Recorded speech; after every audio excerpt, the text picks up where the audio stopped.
This happened back when I was 17 and living in a small rural village. I had been at a friend's all evening watching films and chilling, and I left to go home around 11 PM. It was quite a long way back to mine as she lived on the outskirts of the village down some back roads. I felt relatively safe as when it got to a certain time of night, it was quiet. You wouldn't bump into anybody and there would hardly be any cars on the roads, especially at that late hour. It was weirdly peaceful. Where I lived was a large avenue with two big blocks of houses, like two big circles that you would get to after following a small dark road that consisted of a few large houses. As I'm passing the big houses, I see this little beat up red Nissan Micra coming towards me. The closer it gets, the more it slows down, and the guy's nearly breaking his neck trying to look at me. I mean, there was nothing subtle about it. It nearly came to a full stop as it drew alongside me, and I started to panic. There was not another soul about, just me and the strange guy. I was determined not to get myself in a tiz, so I picked up the pace and refused to look at him. As far as I know, he drove off. I continued walking home, which is literally a 5-minute straight line from there, and I kept listening for a car engine, and was vigilant of any headlights creeping up behind me. I heard nothing and saw nothing, so I breathed a sigh of relief as I could now see my house. I walked in and locked the door and saw my mom standing in the living room chatting on the phone. I'm trying to interrupt her conversation, telling her about the weird guy in the red car, and for some reason she goes to the front window and peeks through the curtains, and she takes the phone from her ear and says, "What's that car?"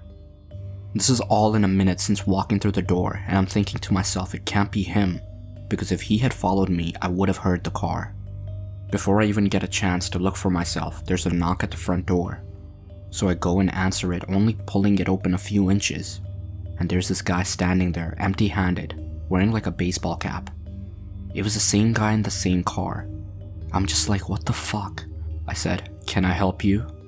"Did you order a pizza?" he asks me, and I'm like, "No, I think you have the wrong house." Taking a step towards me, he says, again in a not fucking round kind of tone. "No," I said, "did you order a pizza?"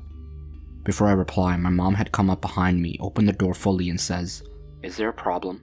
This causes him to back up, mumbling, "I must have the wrong address," before he gets in his car and takes off. Sure to say, we were both a bit spooked and made sure everywhere was locked up properly.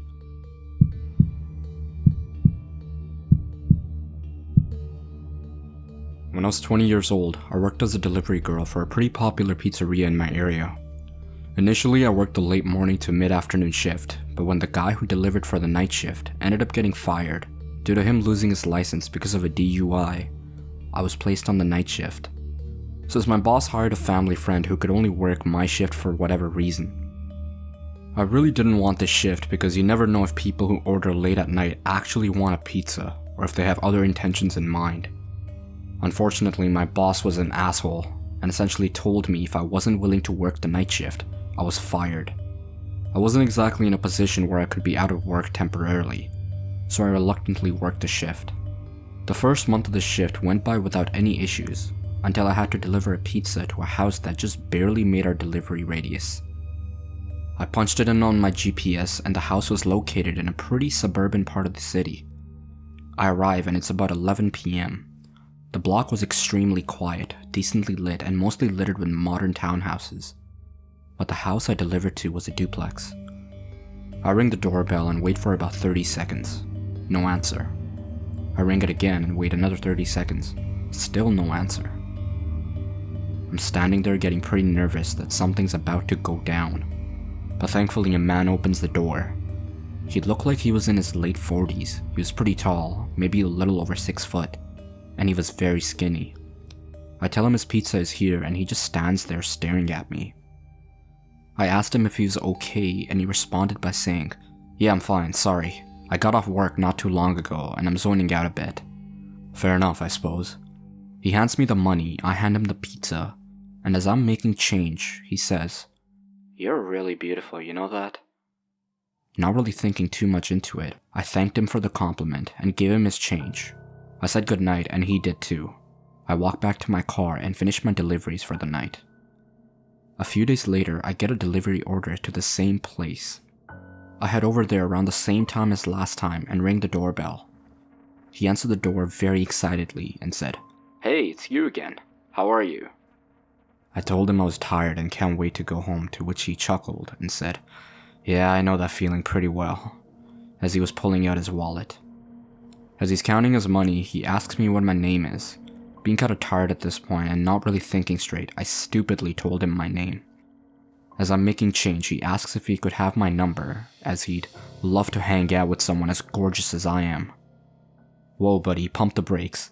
I literally only met this guy like twice to deliver a pizza. I have no idea who this guy was, and I'm positive he barely knew who I was as well. Another thing to mention is that I looked way younger than I was at the time. I was told by numerous people that I still looked like I was 15, and I was hoping he thought differently and wasn't hitting on what he thought was a teenager. I'm just standing there awkwardly for a few seconds before I muster out, "Sorry, I have a boyfriend." He gets upset and says, "Oh, okay, I see." We stand there in silence before I tell him to have a good night and walk back to my car.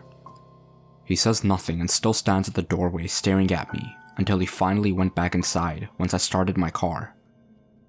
I got a pretty creepy vibe from this guy and even brought it up to my coworkers, and they agreed it was pretty creepy. Except for my boss, who overheard everything and claimed I was making him stories and trying to gain sympathy for having to take the shift. A week later, as I'm working the night shift, we get an order from the same guy again, and this is when shit really hit the fan.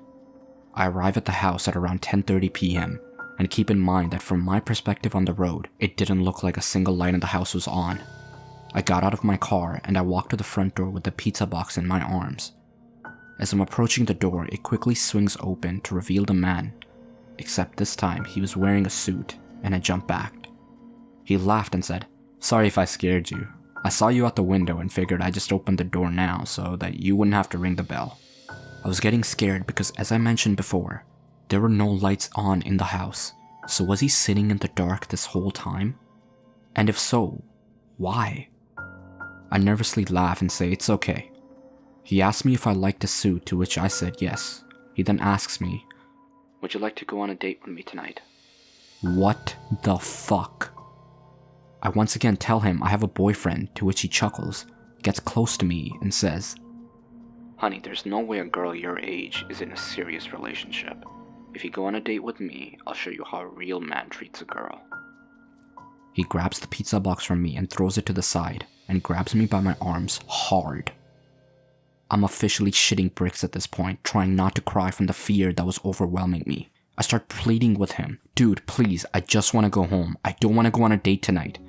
He stares at me with the most sinister look I've ever seen on someone's face and says, "I don't care, get inside now. We're gonna have a good time." He starts trying to pull me into the house, and I'm trying to resist as hard as I can. After a bit of struggling, he lets go one of my arms and starts grabbing something out of his pocket, which I presumed was a knife. I did something to this day I am still thankful for as he was doing that. I used my free arm to punch him as hard as I could in his stomach. This stuns him for a few seconds and he loosened his grip, allowing me to break free. I quickly run to my car, and as I get in, he runs at me and tries pulling me out of the car, holding the knife in the other arm, and even yells, "Why are you making this so fucking difficult?"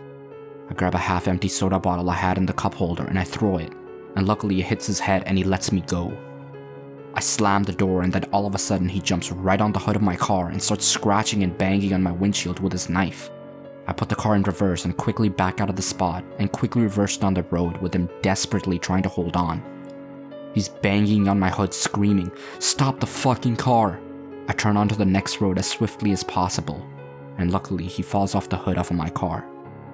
I slammed the gas as hard as I could to get as far away from that sick bastard as I could. In my panicked state, I drove a couple blocks down the road, kept making turns after turn onto other side blocks as I feared I was being followed. Eventually I reached a red light and I slammed on the brakes and just sat at the intersection frozen from what had just happened. I began crying and violently shaking as I was sitting there. It dawned on me that I came so close to losing my life, and I couldn't help but feel like I shouldn't have been alive. Once the light turned green, I pulled over to the side and just sat there crying. Eventually I got the energy to drive back to the pizzeria, and almost immediately after I walked in, my coworker knew something was wrong after seeing me. I practically broke down in front of him, and everyone else came to the front wondering what was going on. I fought my tears and explained everything that had just happened. My coworker comforted me, and my boss surprised me and began apologizing profusely for what had just happened and for putting me on the night shift. He took me into the office and handed me the phone to call the cops. They arrive at the store and I give them my statement, as well as taking pictures of any marks on myself as well as scratches on my car from the encounter as evidence. My coworker followed behind me as I drove home, and I collapsed on my bed, and strangely enough, I managed to fall asleep. I quit my job the next day, and luckily a friend of mine managed to hook me up with a new job at her clothing store. As far as the psycho goes, 2 days later, I received an update from the police. The entire duplex was owned by the guy's brother, who lived on the right side with his wife, and the psycho lived on the left side of the duplex. I learned that he had been in and out of jail constantly, at first for robberies and assaults, but later on, it was for sex crimes. He had been released from jail about 5 months before this encounter for having sex with a minor. When they arrived at the house, he was long gone, and his family had no idea where he ran off to, but the police insisted they would find him.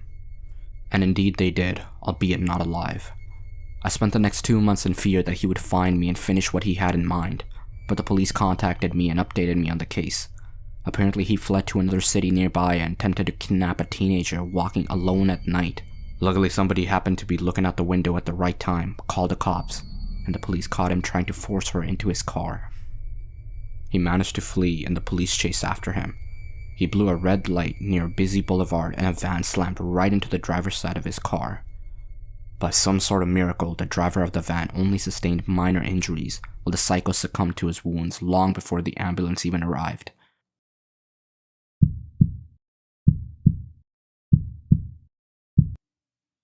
My boyfriend and I have terrible eating habits. One night after a long Wolfenstein session, he was craving pizza. He wanted the greasiest, most heart-blocking pizza we could find.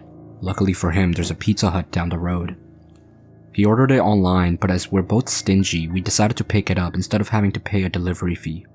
I waited in the car while he went inside to pick it up. Now this Pizza Hut is situated in the parking lot of a strip mall, so one would assume it's a brightly lit safe space. One would be incredibly mistaken. The parking lot was pitch black if you weren't right next to the restaurant. Usually this doesn't bother me, but that night there was something wrong with our order, and we needed to wait another half hour to get it. I still stayed in the car because I assumed the pizza would be ready in like 5 minutes or something. I just decided to relax and jam to some CDs. A truck pulled up right next to my car. It was rusted and dented, but that's not uncommon in my redneck-infested town. It seemed the occupants were in the same situation as us. The driver ran in to get their order, and the passenger stayed behind. I tuned them out until the passenger started moving erratically. I looked over and the man was clearly on something.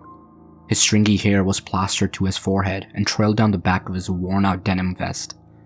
But what truly scared me was how he moved. He was talking to himself. Non-stop babbling that I couldn't comprehend, and his entire torso was bobbing up and down. I'm not usually so easy to frighten, but the entire situation just seemed wrong. I texted my boyfriend, pleading with him to come back to the car, but he was adamant on getting his food. The man in the truck looked me dead in the eyes and gave me the most sinister grin I'd ever seen. That was when I realized he had been masturbating. I quickly locked the car doors and scrambled to find the small knife I keep in my glove box. Now armed and alarmed, the man and I just stared each other down. Just as the truck door swung open, my boyfriend emerged from the restaurant, pizza in hand. Leave it to a theater nerd to know when to make an entrance. My boyfriend unlocked his door and was about to slide in when the man confronted him. To my horror, the man's pants were wet in patches, and he gave my boyfriend a shit-eating grin. "I usually don't like the fat ones," he said, voice gravelly and deep. "but I'll make an exception. How much for an hour?" I started to cry. My man straightened his back, and while the creepy truck guy easily towered over him, he gave him his best intimidating glare. "More than what your life is worth." After his moment of bravado, my boyfriend quickly slid into the car and peeled out of the parking lot. We weren't followed, but I was paranoid for the rest of the night. At least the pizza was good.